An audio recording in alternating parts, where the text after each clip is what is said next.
Okay, students, now we'll go in for the new chapter that is the regional cooperation. The regional cooperation we'll be studying about primarily about two important regional organizations, that is ASEAN and European Union. Now, what is regional cooperation? Cooperation among some countries at the regional level for the purpose of securing their interest, both socio-economic as well also political interest, and requiring them to coordinate the policies with various other nations, important aspect of regional cooperation.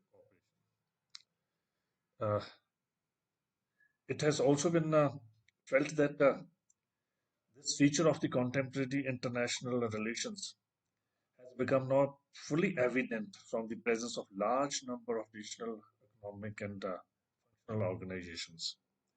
At the international level, we find organizations such as EU, that is our European Union, ASEAN, that is the Association of Southeast Asian Nations, then SAARC, that is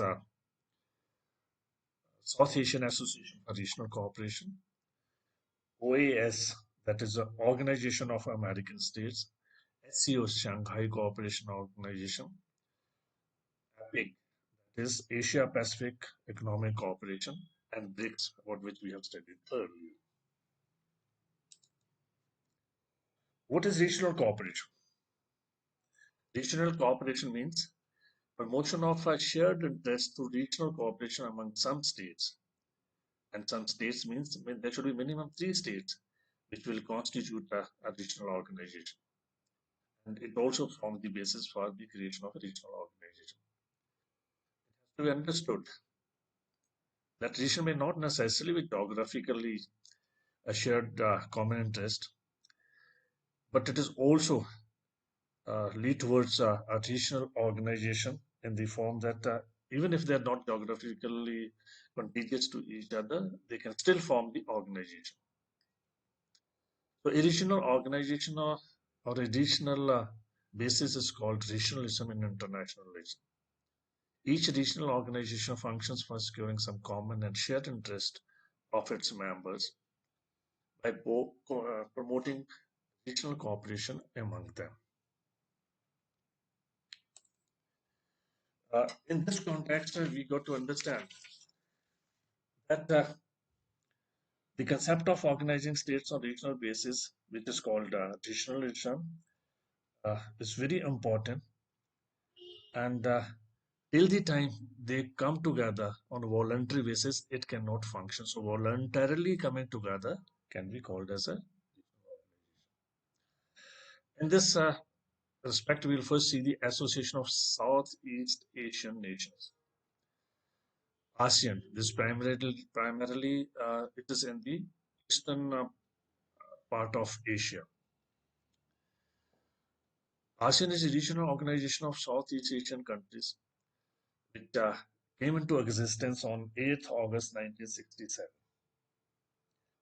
It covers an area of 4.46 million kilometers, which constitute 3% of the total land area, and has got 600 million people as part of it. Uh, what prompted the establishment of this association was the Vietnam crisis and the US role in it. Also, the political crisis in Cambodia, Indonesia, Laos, Burma, and the realization among these East Asian nations that they have to get together to develop through more mutual cooperation and efforts. As of now, the members are Indonesia, Malaysia, Philippines, Singapore, and Thailand. Brunei joined in 84, Vietnam 95, Laos and Myanmar in 1997. And in 1998, Cambodia joined it. India, China, and Japan are its dialogue members. Its motto is one vision, one identity, and one community. What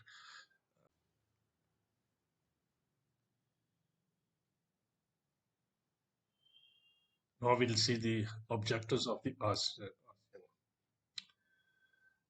It has to be understood that ASEAN is not a military or a security type of organization. It's basically an economic and cultural regional organization for the member countries of Southeast Asian nations. The objectives of the ASEAN are firstly to accelerate economic growth, cultural development, and social progress in the region. Uh, this is the primary aim, and it is also there to promote regional peace and stability. But regional peace and stability should not be used in terms of military alliances or strategic alliances type objective of peace and stability. It is giving a support to the nations, member nations, in case they need it.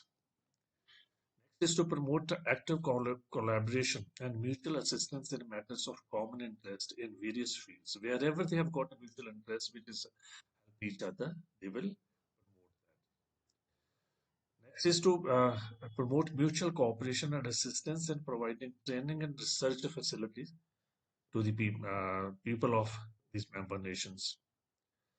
Also, uh, they have to promote the Southeast Asian studies, another objective. So it is a, you can call it a educational or research type of objectives with which it's been established. Now, we'll see that it also collaborates in the development of agriculture, trade, and industries. And finally, it is to maintain close and beneficial cooperation with existing international regional organizations with similar aims and purposes. It has the objective of collaborating with other international organizations or the regional organization wherever it will help member nations to achieve the objectives of mutual cooperation and also that to see that their interests are protected.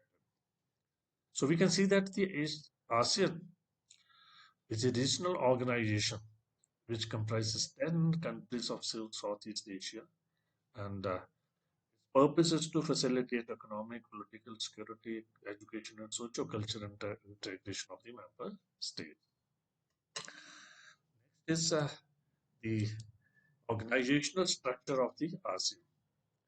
It doesn't have that type of a formal organizational structure like we see in the United Nations, but still it has got a infrastructure which help in achieving its objectives.